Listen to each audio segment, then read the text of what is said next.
Hello, everyone. My name is Janet Naklia, and I'm a Programs Manager with Alberta Recreation and Parks Association. We are really excited today to have a special video made for our Okotoks Indigenous River Camp online programming series.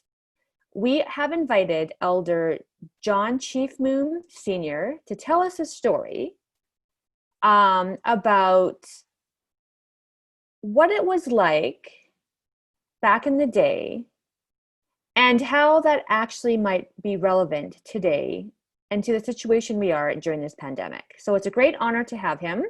He did recently give me my new Blackfoot name, Amska Bidaki, and so I am very pleased to be able to spend this time with him today, and I would like to turn this over to John.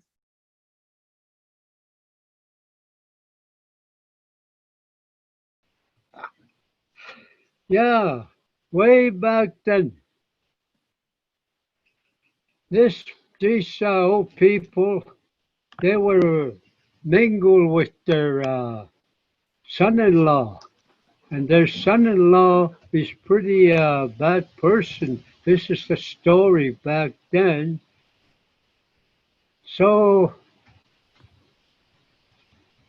one day they were preparing their bow, arrows, and arrows that we're gonna go out hunt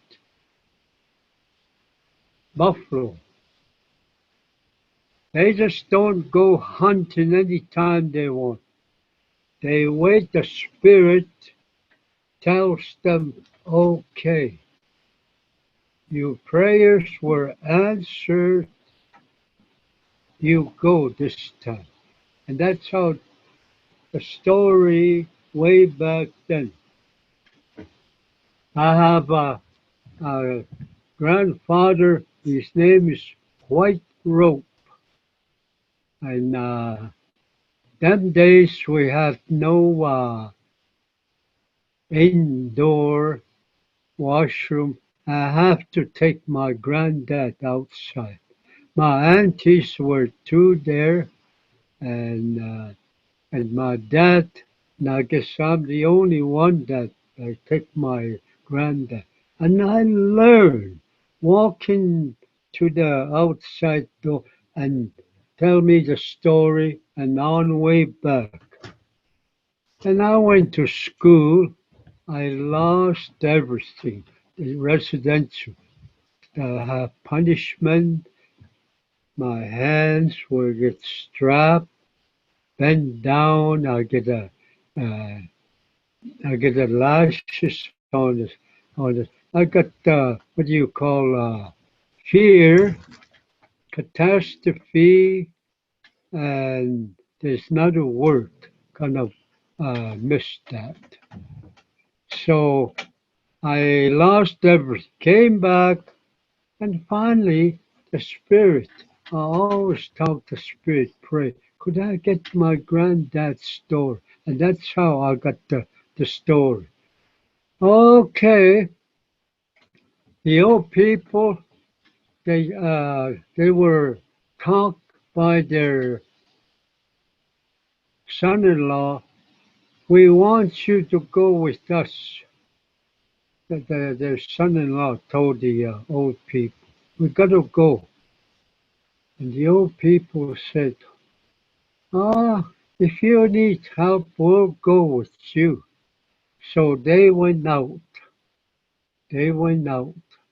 Finally, they got the sneak into the buffaloes, and them days they cover themselves with the hide, the buffalo hide.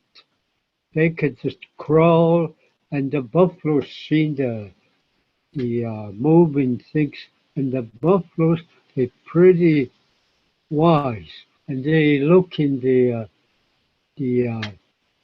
hunters because they were covered with rope, and that's how when they get pretty close, then they use the bow and the arrow. So that's what they did. So they got hunt, wonderful buffalo. And again, the old man were told by the son-in-law, I told you, don't touch this buffalo. You wait. When we get, let's just try to put this buffalo into our can. And tomorrow you come back and you can have all the meat, but not this time. Don't even cut anything. So the son-in-law was the leader, and his wife, the young lady, and the old lady is on the third, and the old man on the fourth. So according to how what they walk, 1, 2, 3, 4. That's east, number one. Number two, south. Number three, west. Number four is north. That's how they walk. It's, like the spirit, the power of the spirit told them this is the way you're going to be. So you have wonderful hunting.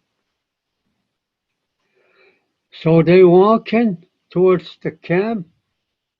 So the old lady saw blood clot where they walking. They saw on the ground blood clot.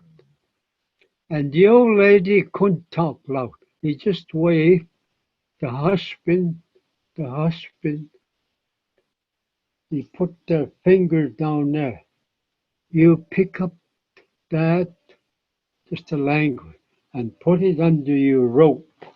Hide it. Don't mention. No yell. No praise. Just keep going. So they took the buffalo at home, and they were happy. They got something that they're gonna cook. They're gonna boil. That time they used boiling pots. Them days there's no pots. They use the buffalo stomach, or could be elk stomach, or could be a moose stomach. Those are very hard. Those are they take them as a pot. So the old people said, "Let's just go home. Let's just go home." They really walk fast to get their camp. And soon as they came to their camp, the old lady said, "We'll use love word, honey. You still got that blood clot?" And the old man said,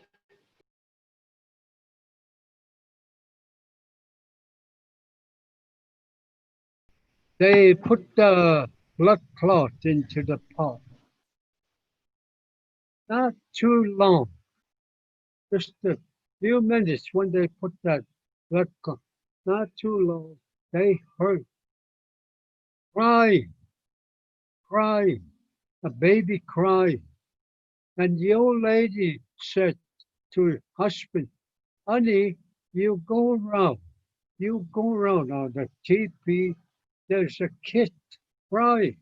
Do it right and look over your eyes open. Thoroughly good. And he went around. The sunwise, they went around. And the old lady said, "You found anything?" The old man said, "No, nothing." So when they excited, the crying again. The old lady said, "Hey, this will be the second time. Go around and check, look round. Further, you heard that?" I said, "Yeah." You went looking for the sound, the crying of the baby. Came in the second time. No, no luck. No baby. Nobody's crying. And they were kind of wondering, then another cry. That's to be the third time this baby cry, really clear and cry. Both of them they can hear. And the old lady said, "You better go back now. This time, I bet it's someplace behind. You look good." So the old man went.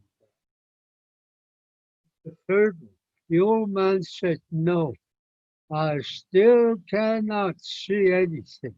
There's nobody around." They kind of wondered, something wrong. And they were still looking at each other, thinking positive what this sound was. And another cry. That's the fourth one. The fourth one cried. And they know. Oh, yeah, we know now. It came from that park. That's where this voice came. Two of them, they went. Check, there's little baby in there, putting their hands towards the old people. He reaches little hands. Help me, take me out. Getting hot. So the old people, they grabbed this little baby out from the pot. And that's so fast, the old people were told by the little baby, "Would you put me on each pole of this teepee? You put me first, southeast of the main pole. Then take me to the southwest pole. That's the number two. And the baby was still talking, put me into a northwest pole." So every time he get touched by the tea people, he getting bigger. The fourth one, the last one, is put me to the northeast of the teepee. When I put the northeast of the teepee, became a young teenage boy. He became a teenage boy. So they hug his he got a new dad says, "Oh, I got a new dad." And grab her mom. "Oh, I have new baby. That's my mother." So two of them they were happy, and they were talking so happiness.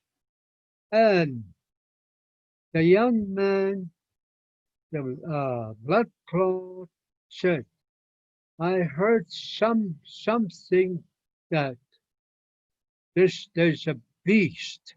He's killing our people. I want to go walk southeast of where our teeth, southeast. I'm going to walk." And the old people said, "Where you say southeast walk, that's where that big giant uh, beast. Don't go, son, don't go. He's going to eat you up. You're going to be a dead man." "No," said Tata. Tata means daddy, and Naa, it means mom. Don't do that to me. I have a gift that I can do this. I want to meet this beast." And he said, "Tata means dad. Could you give me your knife?" And the old man, start worrying. Oh my God, he wants a knife. And he said, "Leave me alone. I can walk southeast. You know where that hill up there. a sweet grass hill. You ever been there? Uh, uh,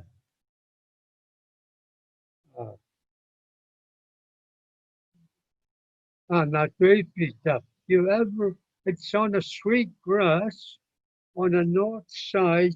I mean, the east side. There's a. They call it uh, Pine Hill Hill. I believe that's where it happens. That Pine Hill. It's still there. And if you go there several times that I went with my late wife, I can feel the spirit. I can feel the spirit. We have to put tobacco in there in order to be okay. I'm pretty sure that's what happens, that area. Sweet grass hill. So he went walk. The daddy said, "Oh, there's nothing I can hold you." And the mom said, "My dear son, there's nothing I can hold you back.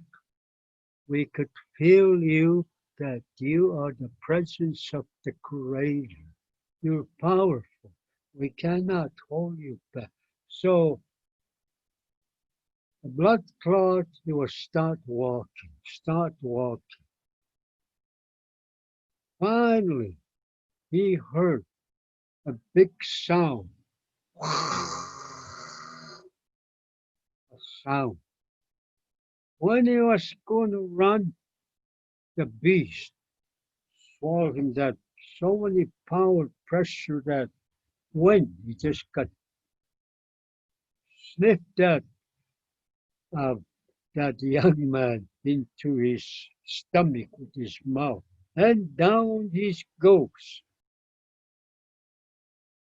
So he got sucked in, and blood clot said, "Ah, yeah." So mom and dad, this is the one that they were mentioning. Okay, okay. I will put my pressure. I will sing the power song.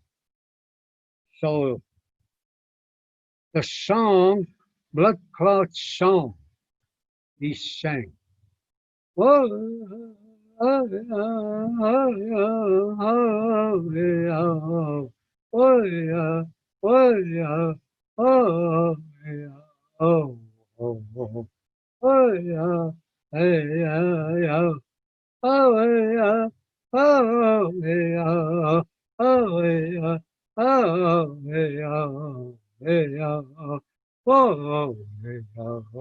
yeah.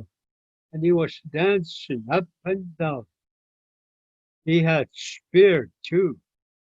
And when he felt the presence of Creator's power, he took the spear and he tried to hit the, uh, the heart. The heart was just like that. Then he couldn't resist his sword. So he put his spear down, and the knife that was born by his dad, powerful bull knife, he was tied it on a pet. So and now the presence of the spirit, he can just feel that, and he took a knife, bone knife, and jumping, up and down, still saying, "Oh yeah, oh yeah, oh yeah, oh yeah, oh yeah, oh yeah, oh yeah, hey yeah, oh yeah, oh yeah, oh yeah, oh yeah,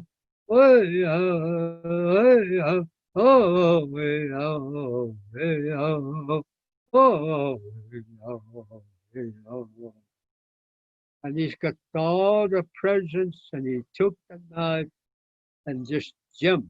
The spirit of the Creator, the power, just jumped way up to the heart, and he hit it few times, make the hole, and he couldn't resist his authority. He grabbed the heart and he cut it right on the main vein.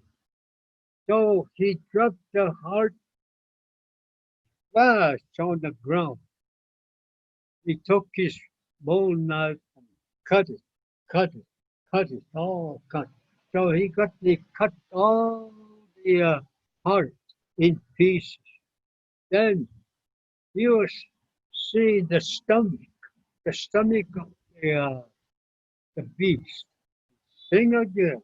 Oh, oh, yeah, oh, yeah, oh, yeah, oh, yeah, oh, oh, yeah, yeah,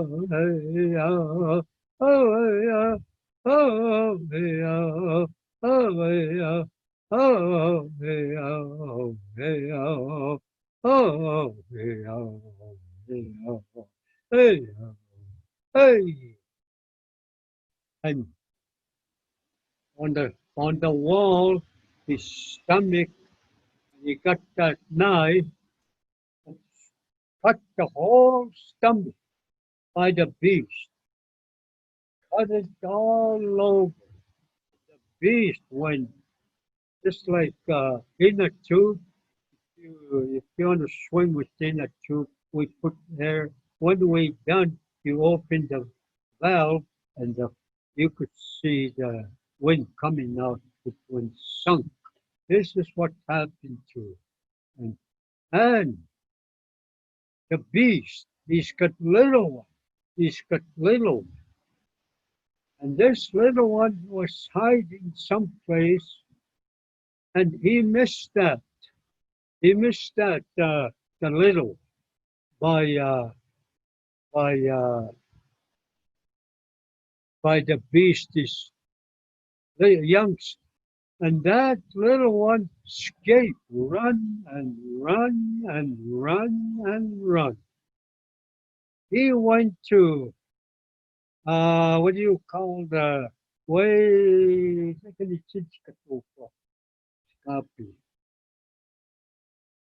Florida, Florida.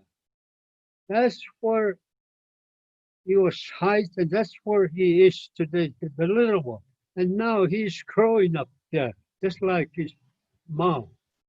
And that's where the big one, not too long ago, I seen on the TV, all the buildings, it's a scrap, just pieces. A tornado went by. That's that little one. It's still doing a bad thing over there. And here, it's we don't have that miserable thing. So this is what the story of the blood clot. So that's the end of the story. And the next round, I'll uh, I'll I'll bring the story of oh, that's another big thing. The next one I'll do it.